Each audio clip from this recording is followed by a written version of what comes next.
The Mystery of BELICENA VILLCA. Second Book. The Letter of BELICENA VILLCA. 33rd Day. Estimated Doctor Signal. I hope you have the patience, and enough time to continue reading. Perhaps, this letter has overextended, but was impossible for me to abbreviate more, because I run the risk of obscuring the message that, precisely, I want to reveal you, with its lecture. Certainly, that I have limited, to mention just the most important facts of the complex history of the House of Tharsis. With other exposition criterion would have been impossible to reach even here.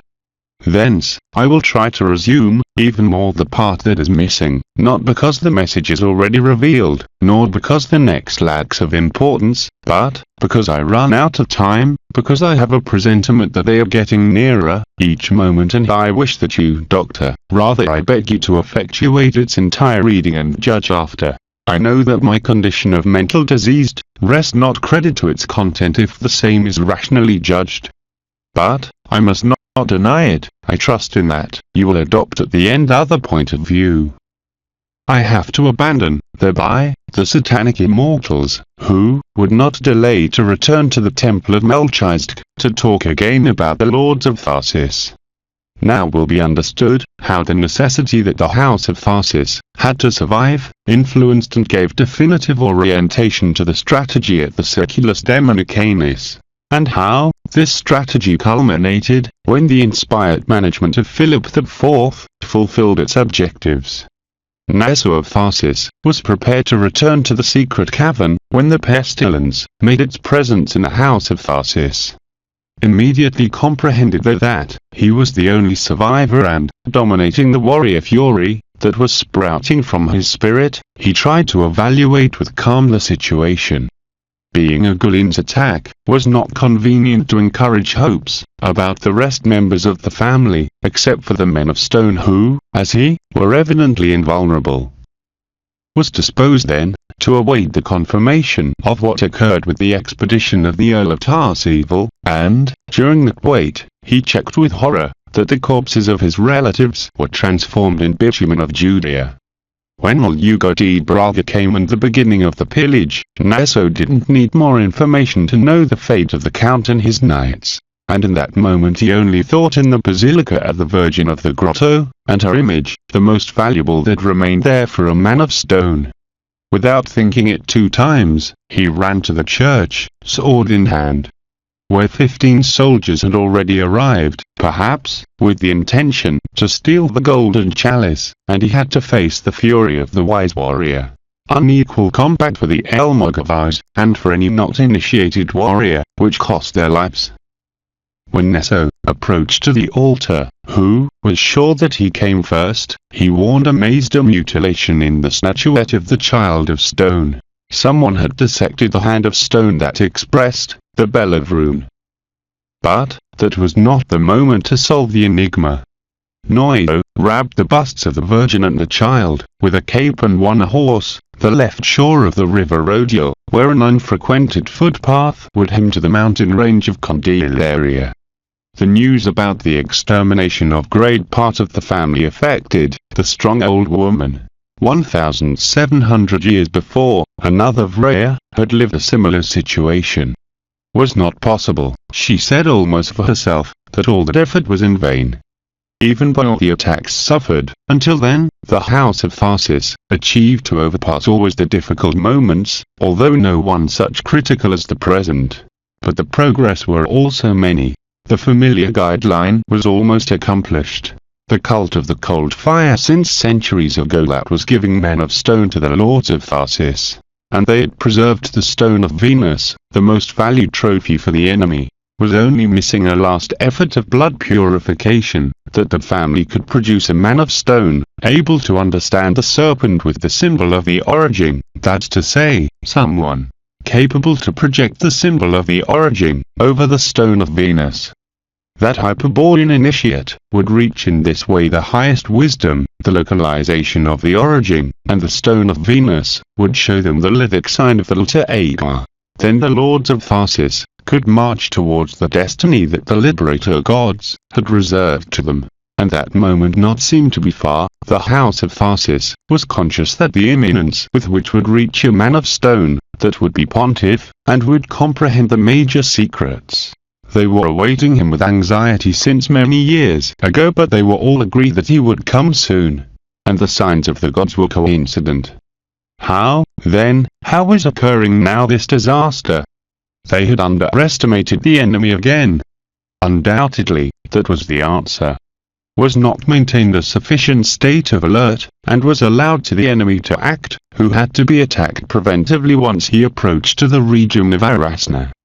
Being as this, the occurred was explained, at least strategically, because against the knowledge employed by the immortals, they had no defense yet part of the purity of blood.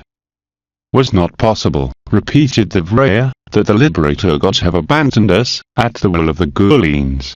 Such hit could not mean the end of the House of Farsis, not before the accomplishment of the familiar mission. With security would remain some lords of Farsis, alive to save the lineage and make possible the generation of the awaited man of stone. Was necessary to search them. Neso of Farsis would have to leave and go around to places where lived other relatives, although it was not convenient to keep hopes about the survival of no one who was not initiated. And these last ones, the men of stone, were all incorporated to the order of preachers, working in different monasteries and universities of France and Italy. The Noyo would travel immediately.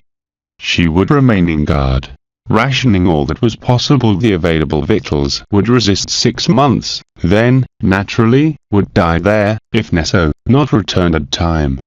The Vreya was right. There still existed lords of Farsis, alive and with possibilities to save the lineage. But it was not less true, that this would be the most critical situation that they ever faced, including the destruction of Tartessos. This time 16 members of the family achieved to survive. Now remained only 8, considering the old Vreya, and the Noyo. In fact, during his journey to Seville, Cordoba and Telida, Neso only found the mourning and fear of the non-sanguineous relatives, to whom nothing had happened, and he realized that the pestilence knew not distance. Recently in Telida, Neso met other man of stone, who was aware that something terrible occurred, and he was preparing to travel to Tugs. There also had died many familiars, by the weird pestilence. When he knew the bad news, he decided to travel with Neso to Zaragoza and Telasa, in the Languedoc, where lived the chief of the Dominicanes.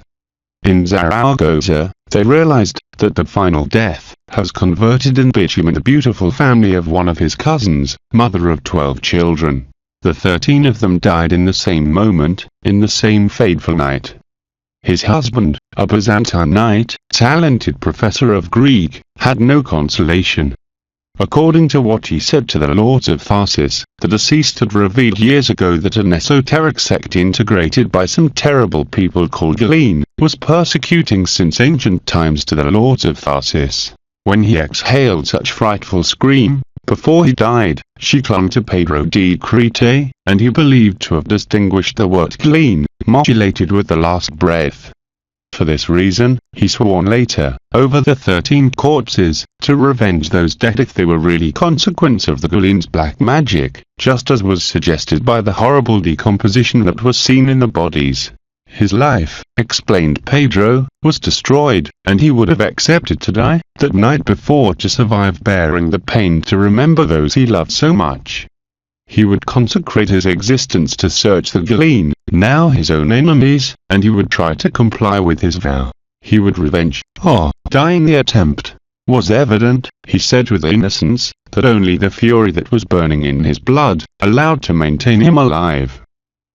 Pedro de Crete ignored where to start the quest when the monks came, relatives of his wife, who would surely know to orientate him. The man of stone, whose dead familiars were counted by hundreds, were not with mood to be affected by the small drama of the Byzantine knight. Nevertheless, they were admired for his noble naivety, the courage without limits that he exhibited, and the wonderful fidelity for his love. It was obvious that he had no idea of the enemies that he was facing and that he lacked of any chance against them. But, would be almost impossible to find them by himself, and that impotence would constitute his major protection. The lords of Tharsis were withdrawing, without saying a word, when they were reached by Pedro de Crete. The man not believed nothing. On the contrary, he was sure that they were hiding something, and he decided to go with them. He offered the protection of his sword to the monks, but, if they refused, he would follow them at the distance. There was no manner to persuade him to abandon his enterprise. The men of stone had no alternative. Or they allowed to go with them, or they would have to execute him. They decided the first, because Pedro de Crete was, clearly, a man of honor. The chief of the Dominicanes was waiting for them. He was Rodolfo and was born in Seville, but in the order he was called Rodolfo of Spain. His wisdom was legendary, but, for strategic motives, he never wanted to stand out in the academic ambience, and he only accepted that prelate. In surrounding of Telesa from his monastery he operated the most internal group of the Seculus Dominicanes. He belonged to the same family of Petronio, and he had still a grade of kinship as second uncle of the newcomer monks, who were cousins. He placed Pedro de Crete in a monastery that housed local pilgrims, and then he spoke with frankness. "I know everything. The voice of the pure blood revealed it to me, in the moment that occurred. And the internal sight permitted me to watch the ritual of the demons. Now they have gone to the temple of Methisk, with the conviction that they achieved to exterminate the house of Tharsis. Thereby, we have a little strategic advantage, that we must utilize, effectively, to save the lineage of Tharsis. This is the scheme of the situation. From Spain, only you two, and the Vrea, have survived. Here are two nuns, who are my nieces Ronalde and Valentina, and two initiates, one in Paris and the other in Bologna. To them I have already sent messengers, requesting them to come urgently to Telesa. Gentlemen, we must sustain a familiar council." 15 days later the 7 of them were gathered in a secret crypt, under the church of the monastery of Rodolfo of Tharsis. In reality, there was not too much to discuss, because the 6 remaining would accept all what proposed Rodolfo, by far the wisest of the lords of Tharsis. And they were not wrong in their plan, simple and effective, which resulted rather efficient against the enemy strategy, and permitted to save the lineage of Tharsis. Thus he exposed. First of all, I must confirm you that the house of Tharsis is debated as never before in front of the alternative of the extinction, and that the possibilities of continuation of the lineage are minimum. Specifically, they are based in the 2 present ladies here. It is not unknown for us, that in the whole history of our lineage the men of stone have always proceeded from the matrilineal heritage. The message of the pure blood is transmitted from daughter to daughter, and only from the ladies of Tharsis, born the men of stone, and the Caliber ladies. Thence, the main priority of the strategy to follow, consists in bind these ladies in convenient marriages for our purposes. This means that such marriages must be rigorously under our control, or must be sacrificable, in favor of the familiar mission, even an infertile husband. Ronalde and Valentina assented with a gesture. Rodolfo continued speaking. "The Circulus Dominicanis will give to all of you new identities, naturally, because you will not return where you were hitherto. The Galeen must never suspect that we are alive, neither that no one of us belong to the lineage of Tharsis. We will just retake your names the day when we will achieve to break the power of the Galeen, either destroying their satanic orders, either strengthening the Circulus Dominicanis. Meanwhile, we'll work in secret inside of the Order of Preachers, and we will be occupied to assure that the marriages of Ronalde and Valentina give fruits. We can't go back to Spain while the possibility of being discovered or recognized exists. We have to maintain the fiction that the house of Tharsis is effectively extinct. I know that it means to leave the Vrea abandoned to her luck, but that is preferable before the risk of a new siege of the immortals in the secret cavern. Remember that many have died to preserve the wise sword, and that the Vrea will be only one more of those who will give their lives for such noble mission. However, one day we'll have to return to the secret cavern to restore the guard. we will have to foresee the manner to recover the patrimony of the House of Tharsis. For it nothing seems better than to carry out the next. Exists an initiate in the Circulus Demonicanis, a young Catalan earl, who would be willing to give the rights of his rich Mediterranean seigneury in favor of son of Alfonso III, in turn of the county of Tarseville. I am sure that the King of Portugal will grant that will, considering the obtained advantages in prestige and rents for the beneficiary of the Catalan county. All shall be arranged by the order, but there is something else. I have thought that this earl is the ideal consort for Ronaldo. Here, the surprise was painted in all the countenances. Ronaldo, a young woman of 15 years old who, since the 13, was novice in French, brightened. Rodolfo explained his plan. Don't be surprised that soon you'll know the reason. I understand that it seems crazy the idea to send Ronaldo to Spain, after the risks that I have confirmed, and the strategy that I have proposed. I will tell you how that it can be possible. If we work with caution, and take a prudent time to adjust details, for example, some 4 years, nothing permits to anticipate more dangers or difficulties. On the contrary, the presence of Ronaldo in the lands of the House of Tharsis is necessary to make that the charismatic power of the Stone of Venus act over her seed.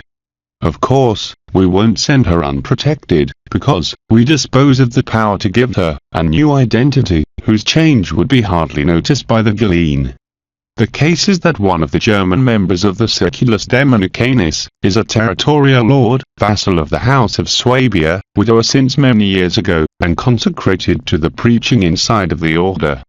When his wife died, this noble trusted to us his little daughter of 9 years old, as novice of the monastery of Fungex, who died 3 years later, more or less for the date when entered Ronaldo. I have spoken with him, and he has agreed to swear that she is his legitimate offspring and to die, rather than betray such oath.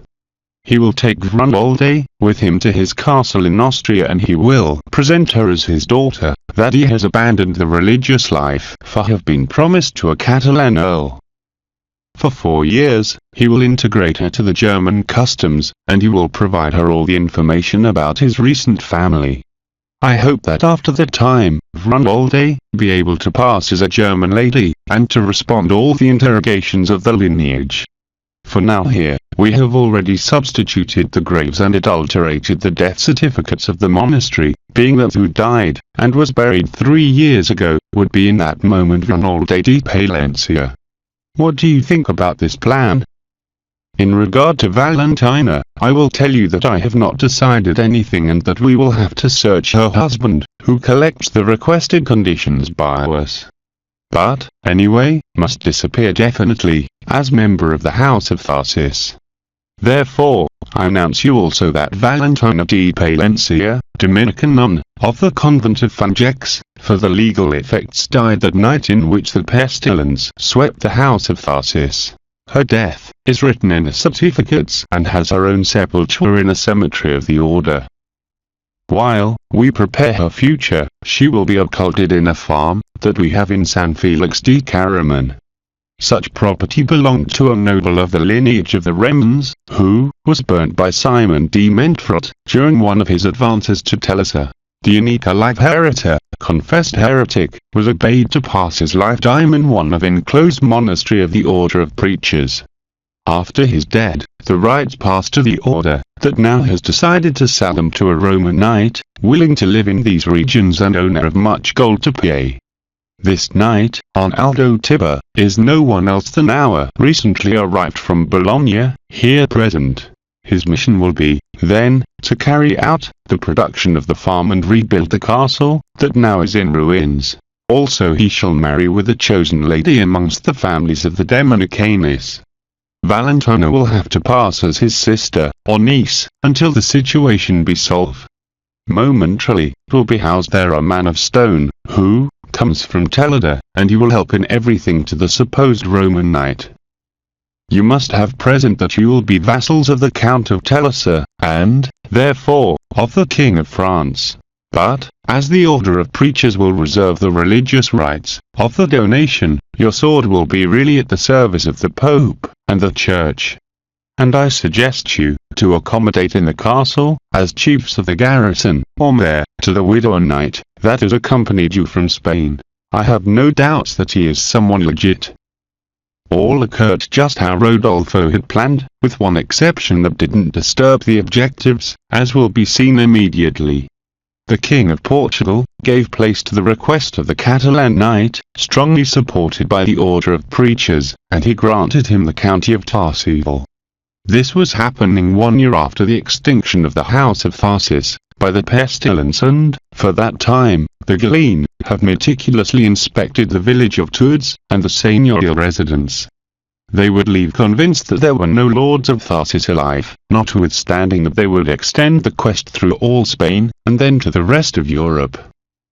But, these indignations would give negative results, or positive, according to the point of view, due to, in all the sites where the members of the condemned lineage dwelled, they realized that the past of the pestilence didn't leave survivors.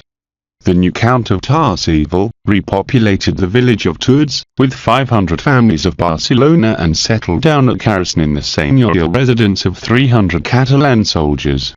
Where was located the chapel, at the feet of the mountain range Candelaria, he ordered to build a small fortress composed by tower and wall. Thence, that place would be always under the surveillance of the sentinels of the county. Not existing noyos, or rayers, to guard the secret cavern, the best would be to maintain surveillance on the mountain range to keep away the curious or possible suspects. 3 years later, the county of Tarseville traveled to Austria and he married with Brunwalde, transformed now in a German lady. The seigneurial residence, remodeled and fortified by the Catalans, received then such shy lady, who never stopped learning the language of Alfonso X, and preferred to pass the hours praying in the church of the grotto, than to enjoy the courtly customs. The family resulted prolific in sons and daughters, that the continuity of the lineage of Farsis was until certain point assured. Otherwise, the county enjoyed a relative calm during the next years, especially due to the care that the Earl manifested to not be involved in the struggle of interests that the monarchs of Portugal and Castile sustained. When the King Sancho IV reincorporate the region of Huelva, and he grants his seigneury, with effects for life, to Don Juan Maid de Luna, and the Earl of Tarseville pass without problems to the Crown of Castile, that confirms his rights and the arms of the Catalan Count. The same respect will show for Ferdinand IV, and the successive owners and lords of the country of Huelva. In sum, the family that was growing in Spain, in the ancient dominions of the House of Farsis, would enormously surpass the aspirations proposed by Rodolfo and the Lords of the Dog, although they would converse until the midst of the 14th century, the secret of their lineage. But, not all occurred as Rodolfo expected. There was one exception, but, as I said at the beginning, that didn't change the objectives of the strategy. The problem was proposed by Valentina, who was a young woman full of gifts but extremely passionate. Rodolfo had arranged with the Lord of Flanders, follower, as his family, of the Dominicanis, the commitment of marriage between his son and Valentina. The engaged, a captain to the orders of the Duke of Flanders, was certainly in conformity with the marriage. But not Valentina. Why? What nobody imagined in that family council had occurred in San Felix de Caraman. Valentina was madly in love of Pedro de Crete. Naturally, the Byzantine knight had something special, due to, he was already loved by other lady of Farsis, his deceased wife. But, the passion that this time awakened in the cold heart of Valentina, overpassed all the arguments of Rodolfo, and every reasoning or advice of the men of stone. The lady not listened reasons. Or, she married with Pedro de Crete, or the strategy of survival of the lineage would not pass for her. And what said Pedro de Crete to all this? Undoubtedly he was also in love, but he affirmed that the contracted vow for his murdered family inhibited him to formalize other marriage. He first should take revenge, punish in some way that damned Galene. With this purpose he had came here, and he was still waiting, to be oriented towards the demon's den. But, his patience was exhausted and, if he not obtained soon the requested direction, he would go alone, putting his course, as an errant knight, in hands of God. As can be seen, the situation was entangled, but not impossible to resolve. The dilemma that Pedro de Crete could manifest, about if he was worthy, or not to marry, with the Lady of Tharsis, was already elucidated with his previous marriage. His family belonged to the Byzantine nobility. In the distribution of an inheritance, he was injured by the intrigues with some familiars and, finally, he was forced to flee. One of the lords of Tharsis met him in Constantinople, and he offered him such place in Spain. He was now 38 years old, and I already exposed the circumstances of his widowhood. Thereby, in principle, not existed insurmountable obstacle to fulfill the yen of Valentina. All was reduced to convince the knight about the importance of that union. But, that would not be easy to obtain, due to, they would have to give explanations. And many. A new council of family decided, finally, to annul the commitment with the Lord of Flanders, and to talk clearly with Pedro de Crete. They said him the truth. They make him understand that the terrible power of the Galeen could not be faced by anyone, if he only countered with the blood of the sword. Was necessary, also, the wisdom, and that wisdom could be found in the Dominicanis, that they offered to integrate. But, they didn't occult the mortal danger that he would run if his marriage with Valentina was discovered. He would be conscious, painfully conscious, that in such case his family could be exterminated by the Galeen again. Pedro de Crete understood, in this way, that the major possible damage against the enemy would be caused by the constitution of a family of the blood of Tharsis, to perpetuate in secret the inheritance of the lineage. And then he was disposed to follow that plan of Rodolfo of Spain. The presence of Pedro de Crete was justified by the amity that he had with the Baron of San Felix, this is, with the Roman knight that represented the man of stone, and then by the marriage with his sister, a young Spaniard woman named Valentina. The couple passed great part of their lives secluded in the castle. As for the family of Arnaldo Tiber, without arousing never the suspicion of the enemy about their real origin. For the exploitation of the property, and to cover any possible suspiciousness amongst the villagers, the Spaniards counted with the inestimable help of a family of villagers, to whom they'd feudalized the farm. The Nograts, as they were called, came from an ancient Occitanian lineage, deeply committed with the Cathar heresy, in other words, with the Heprobrian wisdom.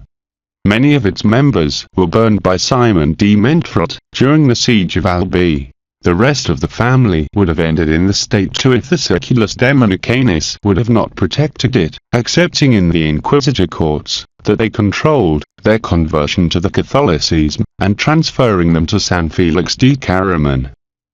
These brave Cathars, loyal unto death, and brave unto temerity, were united with the Lords of the Dog, for the same hate against the Galeen Church, and its creator God Jehovah Satan. They were only waiting for an opportunity to contribute against the plans of the wide fraternity. And that opportunity was offered by the Lords of the Dog, 30 years later, to Guillaume de Nogret. Pedro de Crete and Valentina of Tharsis procreated 4 children, who lived all their lives in San Felix.